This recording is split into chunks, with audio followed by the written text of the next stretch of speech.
Bienvenue dans Hors Sujet, une chaîne qui traite des questions de sexualité de manière inclusive, avec une boîte à outils pleine de trucs en OJ, genre psycho, sexo, sociaux. Ici, les adelphes, on s'accorde le droit et le temps de réfléchir, notamment sur le sexe.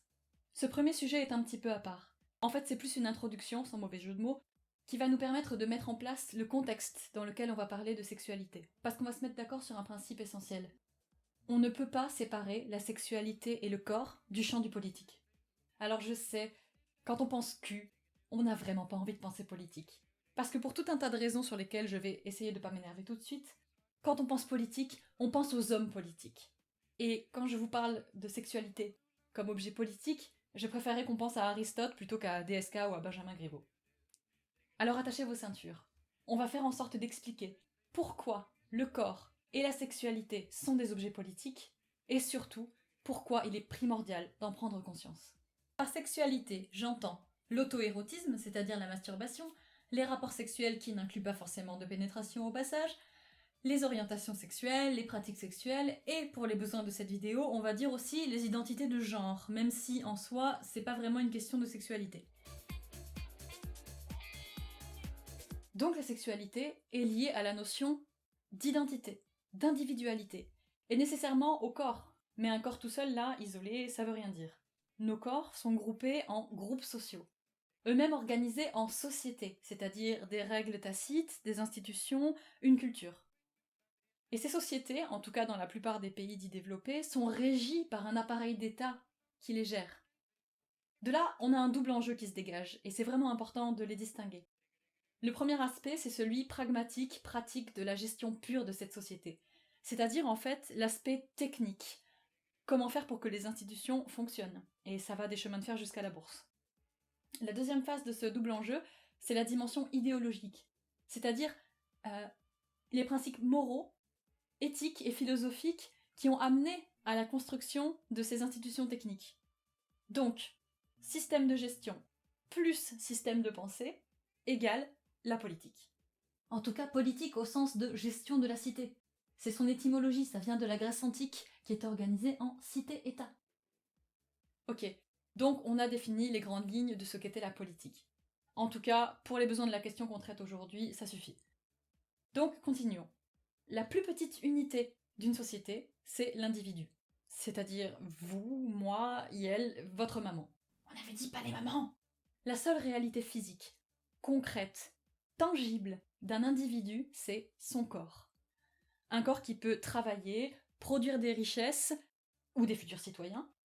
Le corps est donc un enjeu crucial dans une société. Et la façon dont celle-ci exerce un contrôle sur ce corps est un miroir bien sale de la réalité de son fonctionnement politique. Vous savez, le miroir du TGV avec la lumière horrible où on voit tous les pores dilatés, tous les boutons, tous les poils de repousse. Quand je parle de contrôle, je veux dire régulation, légifération, c'est-à-dire quand on fait des lois.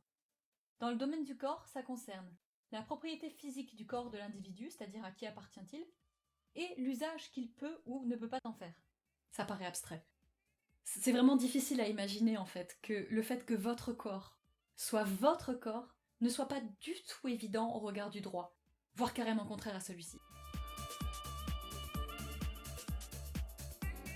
Le principe qui régit la conception française du corps au regard du droit est celui de l'indisponibilité du corps humain. En fait, c'est pas une loi ni un principe constitutionnel très concret, mais c'est utilisé dans le cadre judiciaire depuis 1975 environ. Et ça veut dire quoi concrètement? Ça veut dire que le corps n'est pas disponible. Le corps n'est pas une chose dont on puisse disposer. À la différence d'un mug, par exemple. Mais concrètement, ça veut dire quoi? Eh ben, ça touche en fait beaucoup plus de domaines que ce qu'on pourrait attendre. Par exemple, le suicide. C'est considéré comme l'acte ultime de disposition de son propre corps. Donc, vous tuer, c'est vous posséder. Et dit comme ça, c'est pas génial. Et c'est sur ce principe qu'on se permet d'interdire l'euthanasie, entre autres problèmes éthiques. Mais ça touche aussi les vivants et les vivantes.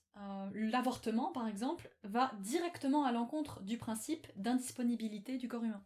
Du coup, on voit que cette notion pose pas mal de problèmes, et nous plonge dans un marécage de contradictions digne d'un Kafka de mauvaise humeur. Mais voyons un cas concret. Prenons le cas d'une grossesse non désirée suite, mettons, à un viol. Alors là, on est clairement dans la fiction, je veux dire, ça n'arrive jamais.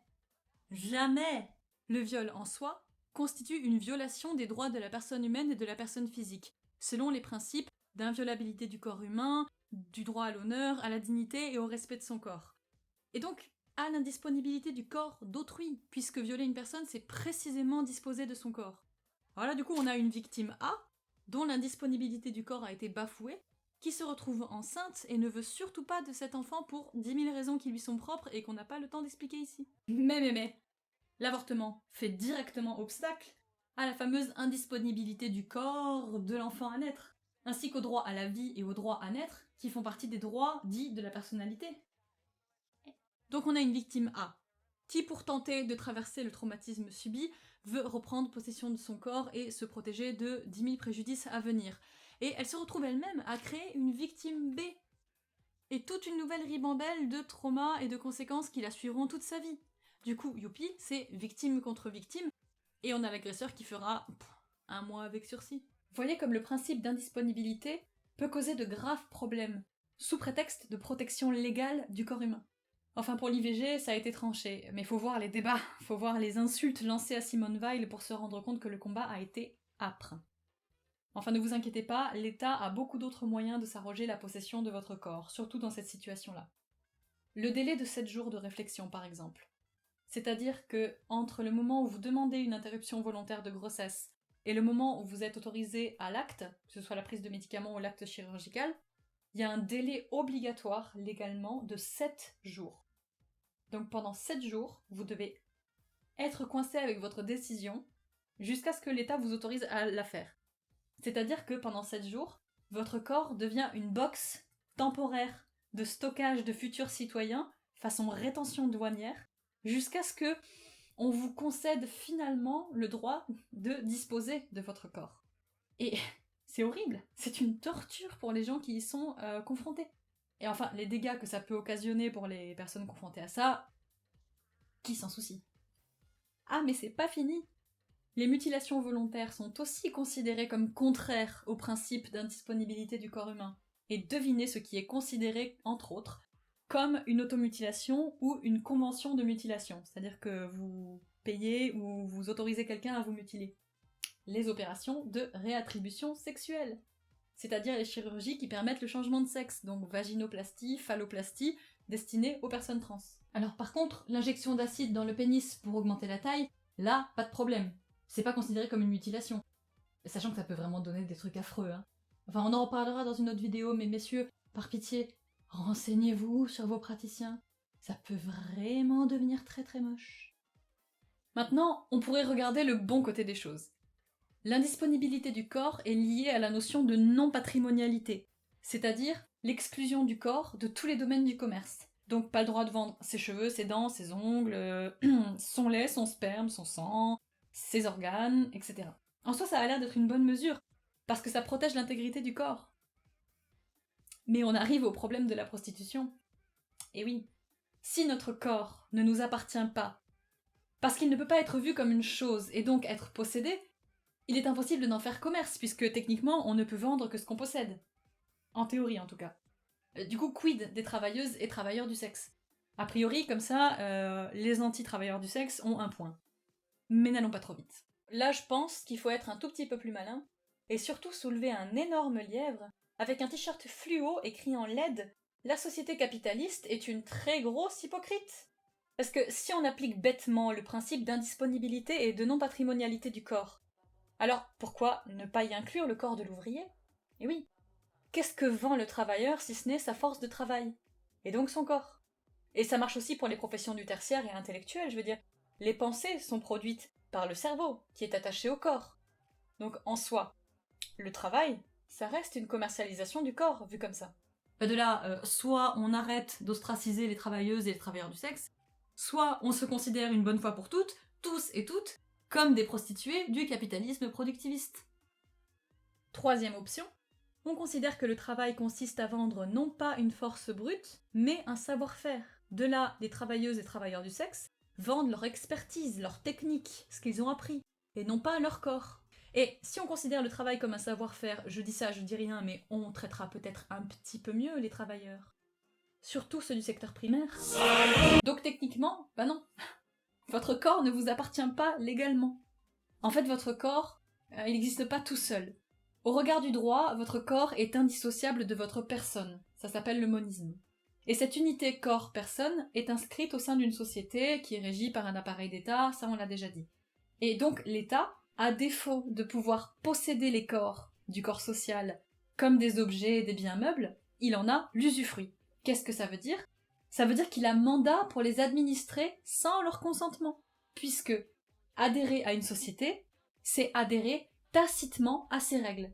Ça, c'est le contrat social de Rousseau. En gros, la société, tu l'aimes ou tu la quittes, comme dirait un futur détenu bien connu. Enfin, cela dit, elle t'autorise même pas à la quitter, mais ça c'est un autre sujet. Mais surtout, ce système permet à l'État de tirer des revenus des corps individuels qui composent le corps social, c'est-à-dire vous, moi, etc. Comment ? Par la force de travail qui produit le PIB, par les impôts, etc. En fait, on en revient à Rousseau et à son contrat social, selon lequel la vie de l'individu, je cite, n'est plus seulement un bienfait de la nature, mais un don inconditionnel de l'État.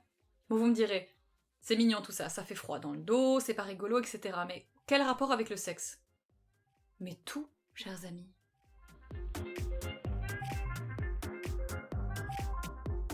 La sexualité au sein de notre société néolibérale peut être vue sous deux angles. Deux angles qui correspondent à deux périodes de mutation historique dont nous subissons aujourd'hui de plein fouet les conséquences. Première étape. Sexualité et raison d'État. C'est celle du capitalisme paternaliste, qui marque l'avènement de l'ère industrielle, et de sa doctrine sociale, l'hygiénisme. Alors là, on a les grands capitaines d'industrie et les politiques, c'est souvent les mêmes, qui se positionnent comme de bons pères de famille par rapport aux travailleurs et aux citoyens. Et tout ça, ça donne naissance à une pensée de classe. Le prolétariat, c'est la force de travail, n'est pas capable de se réguler tout seul. Il est bête. Il est comme un enfant qu'il faut éduquer. Donc, il faut lui donner une morale stricte et sans nuance, des normes très polarisées, et surtout un environnement considéré comme sain. Parce que sinon, il va tomber dans la débauche, la violence, le sexe débridé, le jeu, l'alcool, etc., etc. Et il pourrait même lire des livres. Catastrophe. Donc c'est le temps, en fait, des phalanstères, des familistères, des projets du Corbusier sur les cités idéales. Tout ça, en fait, nos cités en sont les héritières. Cette pensée hygiéniste de maîtrise des foules laborieuses par la constitution d'environnements contrôlés, c'est exactement nos cités. Sauf qu'elles ont été faites avec la logique du moindre coût maximum de profit, donc ça donne ce qu'on a aujourd'hui. Avant tout ça, ce travail c'était celui du couple Église-État. Sauf que à la fin du XIXe siècle, l'Église décline, face à l'émergence du positivisme et du scientisme, qui rejettent toute forme de mysticisme pour célébrer la toute-puissance de la science. En 1905, on sépare même l'Église de l'État, ce qui n'était pas le cas avant. Donc faut bien un nouvel organe de contrôle des forces vives. Et c'est la triade hygiénisme, positivisme, scientisme qui va s'imposer. Là, j'aurais bien voulu avoir le temps de tout expliquer sur ces trois courants de pensée, mais il va falloir faire un tout petit peu de recherche, parce que j'ai pas le temps. Ça vous étonne que ce soit précisément dans ce 19e siècle finissant qu'on a commencé à classer les pratiques sexuelles en parlant d'anomalies ? C'est un certain docteur von Krafft-Ebing qui a écrit ce bouquin Psychopathia Sexualis. En latin, bien sûr, faudrait pas que le prolétariat puisse le lire. Ça pourrait être dangereux. Donc selon ce monsieur, si vous êtes adepte du BDSM, si vous êtes un voyeur, si vous êtes queer, en gros, vous êtes un psychopathe. Cela dit, on peut quand même reconnaître à von Krafft-Ebing le mérite d'avoir voulu traiter la question des anomalies sexuelles sur le plan du pathologique, c'est-à-dire des maladies. Et oui, parce que aussi horrible que ça puisse paraître, en soi c'était déjà un sacré progrès à l'époque. Et oui, parce qu'avant von Krafft-Ebing, c'était pas une maladie. C'était des crimes, passibles de prison. Voire plus. Alors oui, franchement, c'est affreux. Mais entre être considéré comme un criminel ou être considéré comme un malade parce qu'on est, mettons, homosexuel, il y a peut-être un tout petit progrès dans l'horreur. Enfin, pour être honnête, à cette époque, entre l'asile psychiatrique et le bagne, il n'y a pas une énorme différence. Enfin, pas besoin d'aller jusqu'aux amateurs de douches dorées et de BDSM pour tomber dans le spectre des anomalies sexuelles à l'époque. En fait, le fait même de pratiquer le sexe pour autre chose que la reproduction, c'est considéré comme une perversion pathologique. Ça a un nom, ça s'appelle la paresthésie. Mais pourquoi, me direz-vous ? Eh bien, parce que dans cette société paternaliste hygiéniste de la fin du 19e siècle, et jusqu'à nos années 70, le sexe, c'est pour faire des bébés du point de vue de l'État. Basta. On l'oublie beaucoup trop souvent. Mais aucune société, aucun État n'existe sans l'adhésion tacite de tous ceux qui la composent. En gros, si vous faites tous, mais genre tous, comme Adèle Haenel, que vous vous levez et que vous vous cassez, il n'y a plus de société et plus d'État. Et oui. Donc il est essentiel pour l'État, pour la société, de renouveler en permanence la matière humaine neuve, ça c'est les enfants, et de la modeler à ses normes, ça c'est l'éducation nationale. Le but c'est de faire perdurer les structures. On va expliquer pourquoi tout ça a une influence directe et capitale sur notre sexualité dès qu'on aura vu la... Deuxième étape. Sexualité et raison de bourse. Mesdames et messieurs, Adelphes, bienvenue à bord du capitalisme ultralibéral, aussi connu sous le nom de société de consommation. Alors on peut se demander, pourquoi dans les années 60-70, le mouvement dit de libération sexuelle a connu un tel succès et au final, comparé à d'autres luttes comme la décolonisation de l'Algérie ou de l'Indochine, assez peu d'obstacles. Et ce serait naïf d'y voir seulement la victoire de la revendication populaire. Elle a été là. Elle a permis la mise sur le marché de la pilule et le droit à l'avortement. Mais dans un affrontement, il suffit pas de gagner. Il faut aussi que l'adversaire consente à perdre. Sinon, on rentre dans une guerre de position qui s'enlise et les pertes deviennent tellement grandes des deux côtés qu'il n'y a plus de victoire à déclarer. Or, dans les années 70, comme de par hasard, en même temps que le mouvement de libération sexuelle, ça a été des profondes crises structurelles du capitalisme. On est passé des marchés intérieurs aux marchés intérieurs internationaux, c'est-à-dire que c'est la naissance de la mondialisation. Et pour qu'elle marche, il faut de la consommation, il faut absolument que les gens consomment. Et du coup, il faut absolument transformer les travailleurs en consommateurs. Là, on passe de la société industrielle à la société de consommation. Hors sujet ? Eh ben, si vous avez bien suivi, non. Quel intérêt de concéder la victoire à la poussée populaire sur la question de la libération sexuelle dans ce contexte ? Réponse, il suffit de rajouter 2 syllabes. C'est pas que la libération sexuelle, c'est aussi la libéralisation sexuelle, en parallèle de l'ultralibéralisation des marchés. Résultat, le sexe se trouve séparé légalement de sa fonction reproductive, et du coup, ça devient une pratique ludique, un divertissement, vous me voyez venir, un moyen de consommation. C'est l'époque où explose l'industrie du porno. C'est l'époque où explose la recherche pharmacologique sexuelle, c'est-à-dire les molécules qui vont permettre d'augmenter l'activité sexuelle, etc. Le parangon de tout ça étant, en 82, la découverte et plus tard la mise sur le marché du plus grand, en tout cas un des plus grands succès en matière de médicaments, le Viagra. Toi-même, tu sais. Donc oui, la libération sexuelle, à mon sens, est aussi une libéralisation sexuelle. Le sexe devient une pratique de consommation. Et cette transformation correspond à une mutation politique globale de l'Occident et donc de la France à cette époque, qui est la transition vers le néolibéralisme et la fusion société, État, marché. Bon, maintenant vous me direz, tout ça, concrètement, ça veut dire quoi ? Tout ça, en fait, ça donne que notre sexualité est déterminée par 2 choses, 2 trajectoires politiques, 2 projets politiques, la reproduction et la consommation. Et en fait, ces 2 aspects, c'est la clé de voûte de ce que je voulais vous dire. Notre corps et notre sexualité sont déterminés par des trajectoires politiques. Et on va très vite faire le tour des conséquences que ça peut avoir. Alors, si je prends la numéro 1, la reproduction. Prenons l'équation sexe égale reproduction égale régénération du corps de la nation via la production de petits citoyens qui seront de futurs travailleurs, de futurs imposables, de futurs consommateurs, blablabla. Je secoue un grand coup, et qu'est-ce que j'obtiens ? L'hétéronormativité. Et oui, parce que la reproduction, au sens purement biologique du terme, est strictement hétérosexuée. Et j'ai bien dit la reproduction, hein, pas la parentalité. Ah oui, il faut toujours des gamètes mâles XY et des gamètes femelles XX pour faire un embryon fécondé. Mais ça s'arrête là. C'est tout. Merci. Bonsoir. Et forcément, qui dit institutionnalisation de l'hétérosexualité, dit aussi cristallisation des rôles sociaux liés au genre, puisque, d'un point de vue strictement biologique, et je tiens à préciser que l'intérêt d'une vie en société, c'est quand même de sortir du strictement biologique, la femme cisgenre serait mieux équipée que le reste de la population pour assurer la survie du bébé. Quoique honnêtement, à part la capacité à allaiter, surtout aujourd'hui où on trouve du lait pour bébé n'importe où, je vois pas trop d'arguments en fait. Enfin, dans l'inconscient de la société, la famille est hétérosexuelle et c'est la femme qui assure la survie des petits citoyens. Bruno Perrault parle d'un inconscient hétérosexuel étroitement lié à la notion de patrie et de patriotisme. Bruno Perrault, pour préciser, c'est un politologue qui enseigne quand même au MIT. Enfin, je veux dire, c'est pas le premier imbécile venu. Bref, travail, famille, patrie, comme dirait Pétain. Pétain qui a inventé la fête des mères au passage. Numéro 2. Sexe égale consommation. La consommation, c'est le moteur de base de l'économie néolibérale. Elle repose sur la mise en concurrence, et même l'ultra-concurrence, parce que dans le cas de la sexualité, ce sont les corps eux-mêmes qui sont mis en concurrence les uns avec les autres.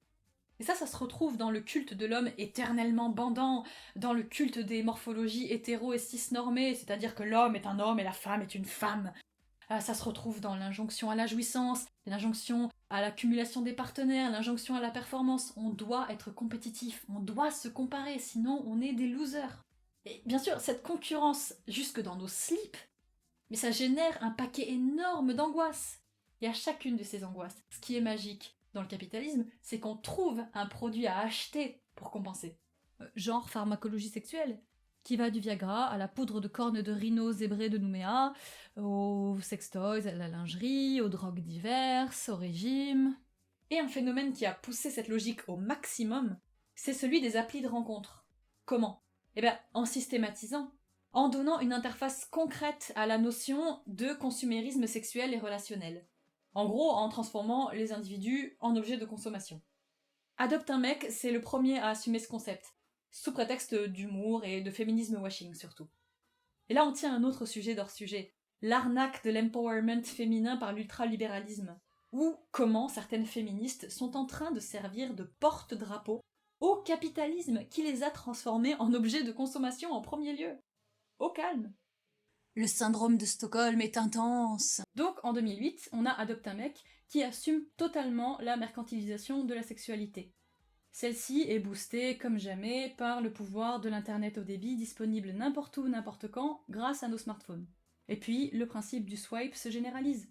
On swipe des personnes, souvent d'ailleurs à partir de 3 lignes de texte avec juste la tête du client, comme on swipe des baskets sur Amazon. On l'a fait. On l'a fait. Mais enfin, en quoi tout cela est-il politique, me direz-vous ? Eh bien, on arrive, enfin, au cœur et à la conclusion de ce sur quoi je voulais vous amener à réfléchir.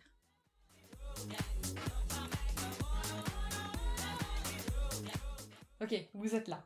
Après une très longue démonstration, à vous demander, après tout, mais pourquoi j'en fais des caisses sur cette importance d'avoir conscience des pressions politiques exercées sur la sexualité ? Après tout, bon, Darmanin n'est pas dans votre lit. Vérifiez quand même, hein, principe de précaution. Et oui, bon, c'est que du sexe. On a assez à penser comme ça, et puis ça prend la tête, et bla bla bla. Non. Alors non. Non et non. Le sexe n'est pas une dimension anodine de votre vie. Et j'ai même pas besoin d'expliquer, en fait. Il suffit de voir la place qu'il a toujours prise dans les préoccupations humaines. Je veux dire, il y a de la poésie érotique qui date de Sumer. Sumer, la première des civilisations humaines. 3000 avant Jésus-Christ. Il y a de la poésie sur le sexe en 3000 avant Jésus-Christ.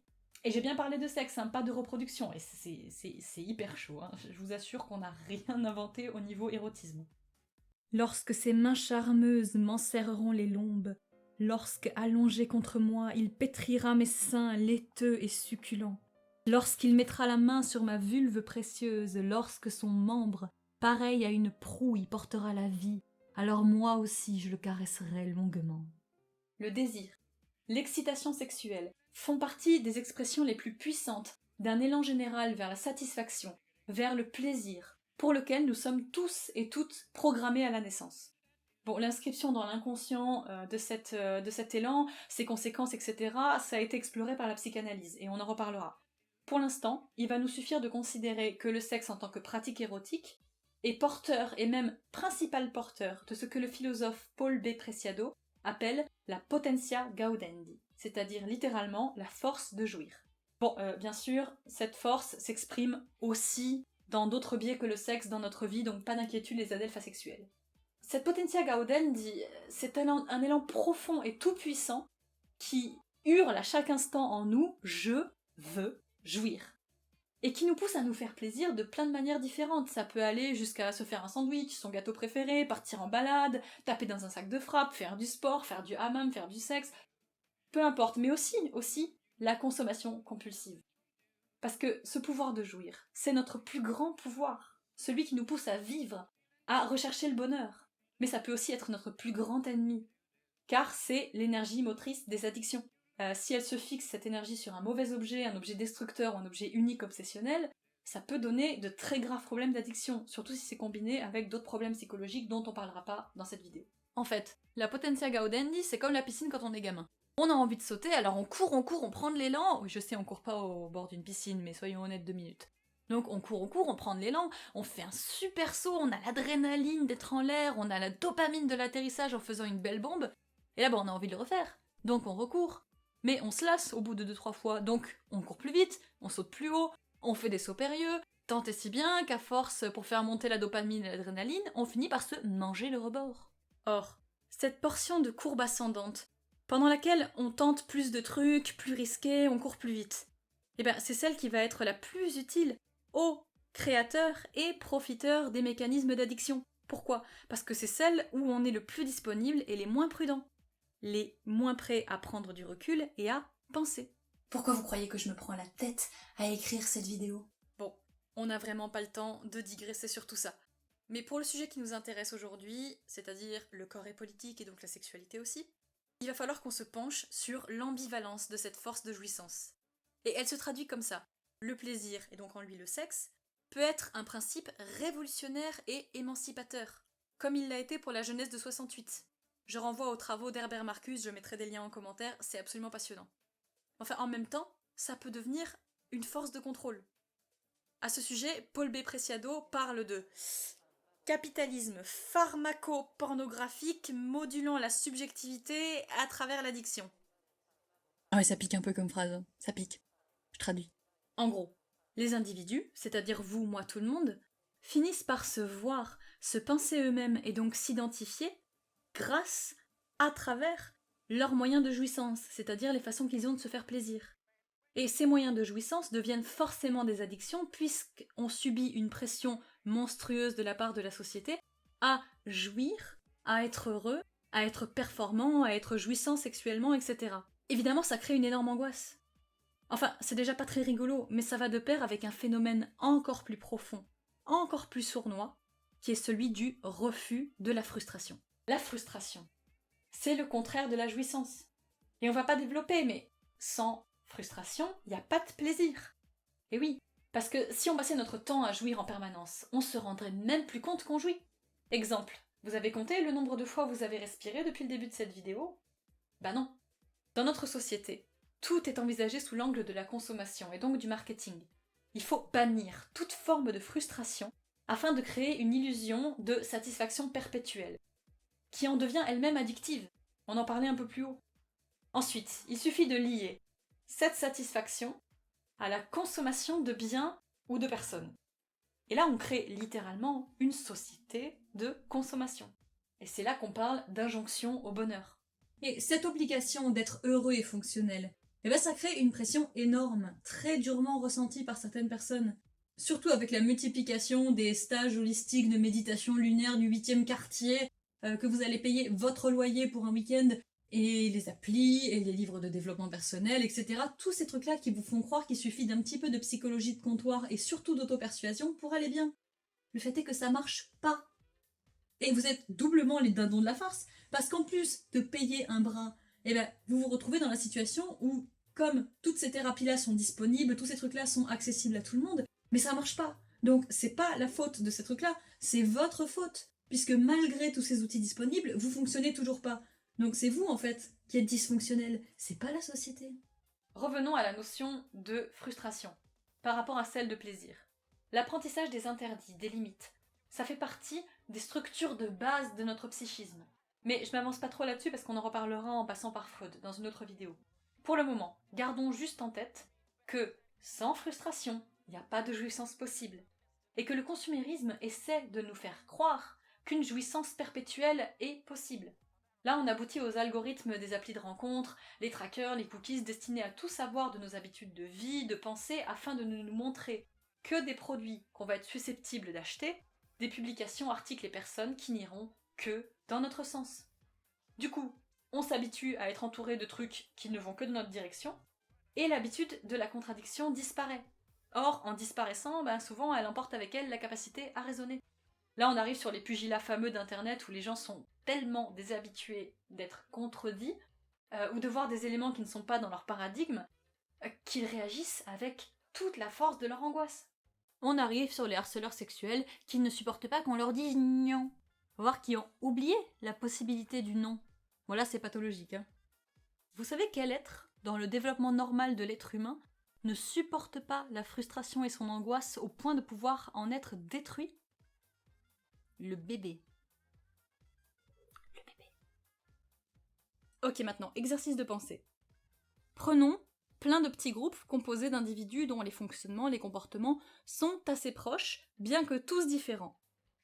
Gommons les détails, lissons les aspérités, qu'est-ce qu'on obtient? Un très grand groupe composé d'individus tous semblables. C'est le principe de la standardisation, et ça va du calibrage des tomates au calibrage, en l'occurrence, des personnes. Et oui, prenez une palette de peinture, mettez du bleu cyan, du bleu ciel, du bleu turquoise, mélangez tout. Vous obtenez quoi? Du bleu. Indéterminé certes, mais indiscutablement du bleu.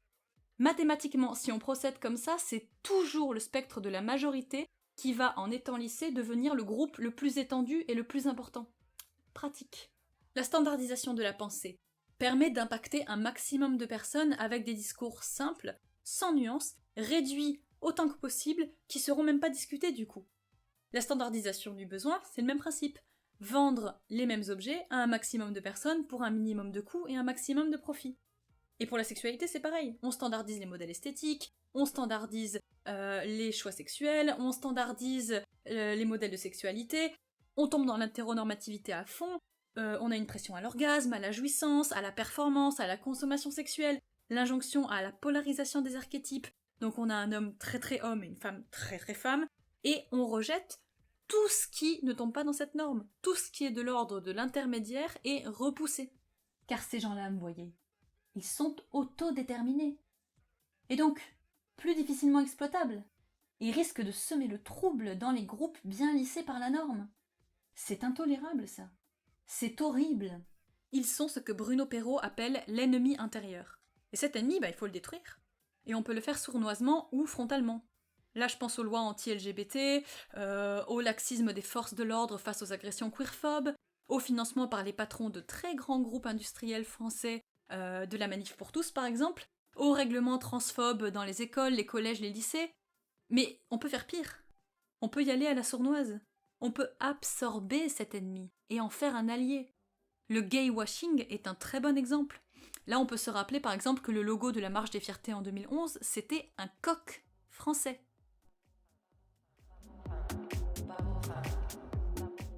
Ok, c'est lourd tout ça et c'est pas facile à entendre. Mais c'est un fait. Aujourd'hui, nos corps et l'usage que nous en faisons sont doublement déterminés par les exigences de l'État et du marché, qui sont deux faces de la même pièce. Pour ça, il suffit de regarder les CV de nos dirigeants qui sortent ou rentrent tous dans des grands groupes commerciaux et financiers. Ça a un nom, ça s'appelle le pantouflage. L'État et le marché n'ont qu'un but, se préserver eux-mêmes. Et pour ça, il leur faut exercer le plus grand contrôle possible sur notre plus grande force, qui est cette capacité à la jouissance.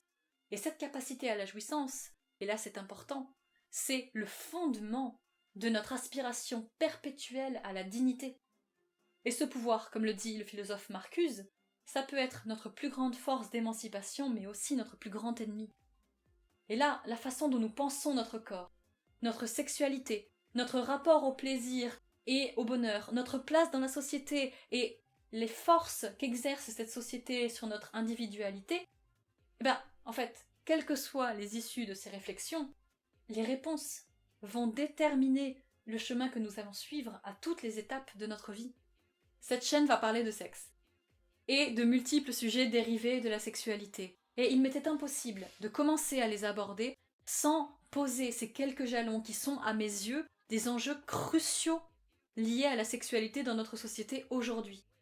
Et je pense qu'il serait dangereux de réduire ou d'oublier Cette perspective dans laquelle on est tous et toutes inclus. Même si franchement, c'est pas la plus fun. Merci d'être resté jusqu'au bout. Promis, les prochaines vidéos seront plus fun et moins longues, mais il fallait bien poser tous ces petits jalons importants. Vous pouvez vous abonner à la chaîne en cliquant sur le bouton dédié et on se retrouve très bientôt pour de nouvelles aventures. Dans les prochains épisodes, on parlera notamment de violence, de douleur, de fantasmes, ça c'est pour le volet sexo et pour le volet socio, d'homoparentalité.